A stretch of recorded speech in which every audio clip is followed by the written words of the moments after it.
David Butcher from Flyby Barbeque. How are you, David? I'm good. How are you? I'm good. So what made you want to go into the barbecue business is what I would say. So Flyby was kind of like an intersection of a lot of things for me. When I was in high school, like you guys, I was kind of doing like some entrepreneurial ventures without really knowing it. I was DJing, and that was kind of just a way to afford turntables that I wanted as a kid. And that kind of grew and really started like becoming a business more than it was a hobby. And eventually I just didn't really like it anymore.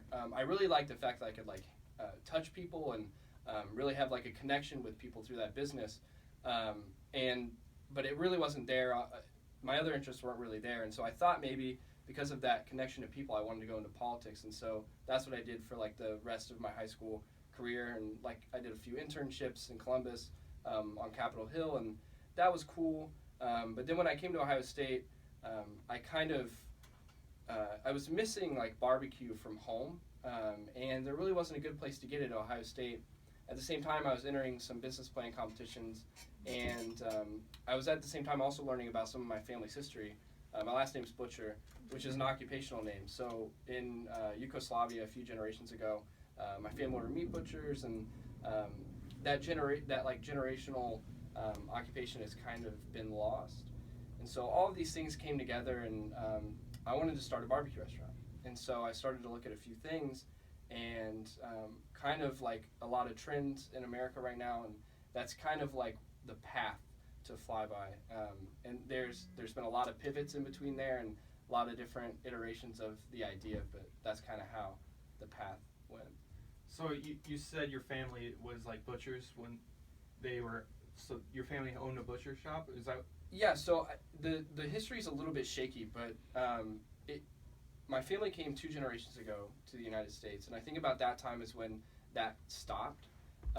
My grandpa, though, owned a steakhouse in Dayton, and then that was kind of like the last time that like occupational last name kind of held true.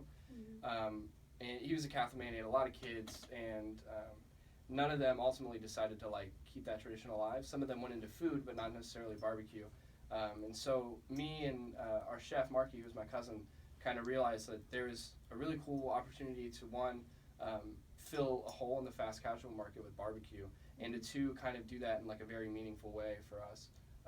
And so I get to like touch people and like have a connection with people with our business, and it also like is just, it kind of feels like it rings true to like who I am. So that's a really cool feeling.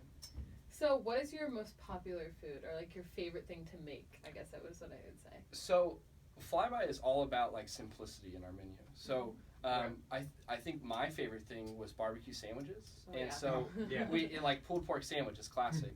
So we started to ask people like what do they like, and it held true that a lot of people really that's all that they want out of a good barbecue restaurant.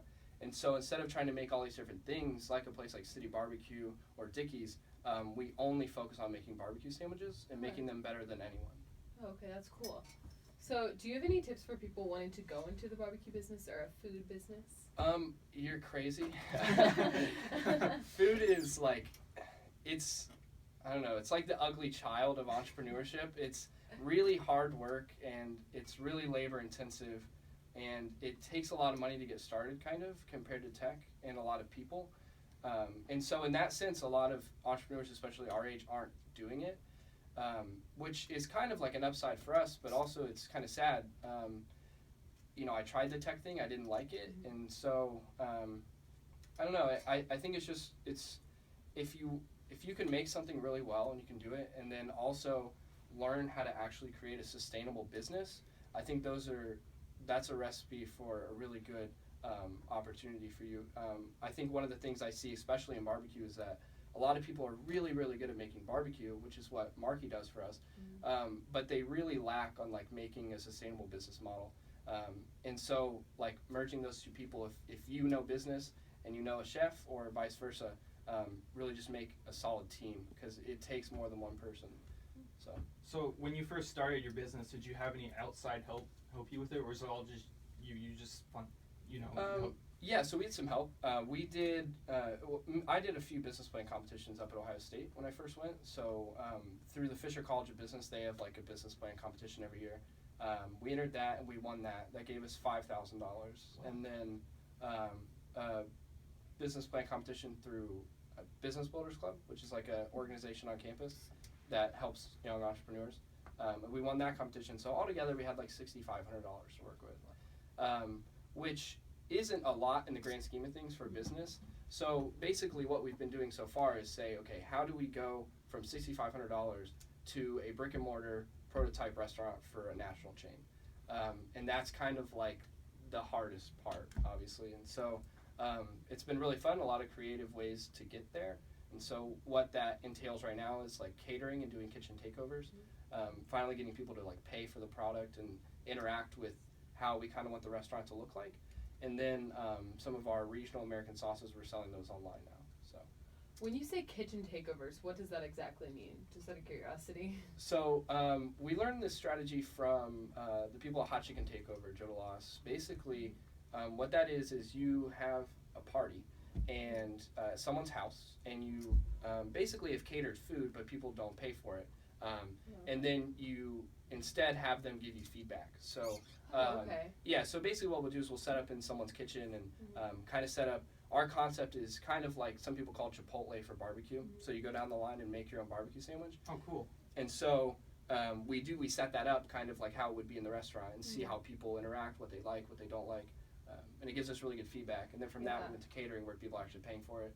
And then now we're moving into a food truck and then restaurant. So That's so cool. people can come like build their own sandwich. Yeah. That's cool. I like that. I like it because you get the Yeah, you real can do what you feedback. want. You're actually going to get it right right. there. So, how long does it kind of like take you to prepare for, say, you were going to go cater an event? Is this a very elaborate process? It's you long. would say? Okay. Yeah. And that's one of the reasons we wanted to simplify like our menu a lot is because barbecue takes a long time. Like when we made pulled pork, we smoke it for 12 hours. Wow. So That's like crazy. between prep and then actually smoking the meat, it takes a long time. Yeah. And doing that with a lot of different things, that can be really, one, costly, and two, your quality goes down across the board. So when we focus on just sandwiches and when we focus on just our 3 proteins instead of 9 like some of these other restaurants, we can really make sure like our quality is really good because it does take a lot of time and effort to make the food really enjoyable. Cool. So, do you guys cater for like grad parties or anything really like absolutely. that? Okay. Anything. Do you have a website that people can find you on? Yeah, you can go to flybybbq.com, Flyby, bbq.com, and you can go on there and there's contact forms for either getting the food truck to come to you or full-scale catering. Perfect. Thank you so much. Sweet. Thank you guys for having me. No problem.